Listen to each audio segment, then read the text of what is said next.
Love dumplings but trying to keep things light and healthy? Well, today I'm sharing the guilt-free steamed rice paper dumplings that are soft, juicy, and absolutely satisfying without frying or heavy wrappers. And whether you are looking for a light dinner, a protein-packed snack, or a wholesome appetizer, these steamed rice paper dumplings are about to become your new favorite healthy recipe. So let's get started with the making process.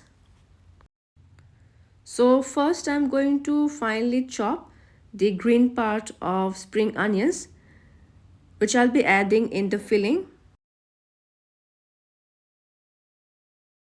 Alright, this is done. Then here in this bowl I have taken 250 grams of minced chicken. If you don't consume chicken, you can add colorful veggies, paneer or cottage cheese, etc. And now into this I'm adding 2 tablespoons of minced onion, ginger, garlic. Let's spread this once. Then goes lots of finely chopped spring onions. For seasoning goes some salt as per taste. Half teaspoon of white pepper. If you don't have white pepper, you can add black pepper also. Then goes half teaspoon of dark soya sauce, a teaspoon of oyster sauce, a tablespoon of cornflour, and a tablespoon of sesame oil or any other vegetable oil. Let's mix all the ingredients well until they are well combined. And the filling for our rice paper dumpling is ready.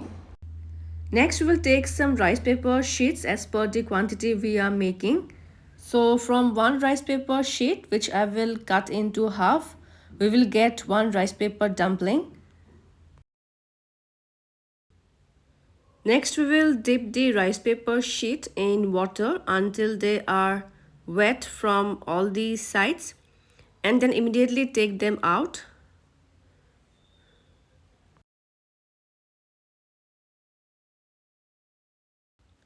Next, place the wet sheets in a board as shown in the video and then generously place the chicken filling which we had made.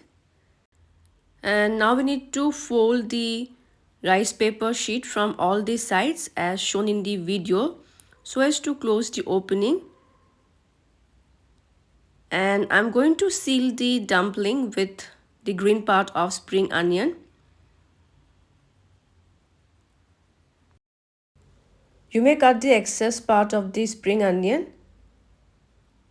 And in the same way, I'm going to prepare some more rice paper dumplings. Well, my rice paper dumplings are ready and now we need to steam them. So the water in my electric steamer is already boiling and I have greased the steamer plate with little oil. And now I'm going to steam the dumplings for 10 minutes. After 10 minutes, our rice paper dumplings are done and now let's serve them hot. So I'm going to serve the dumplings with my homemade chili garlic oil, which will further enhance the flavor of these dumplings. And I've already uploaded the recipe of chili garlic oil as short earlier. You can check if you want. And our soft, flavorful and completely guilt-free steamed rice paper dumplings are ready to be enjoyed hot. Also, I would love to hear your feedbacks and you can check out my other interesting recipes. We'll see you soon in my next video. Until then, bye-bye, take care and enjoy good food, good life.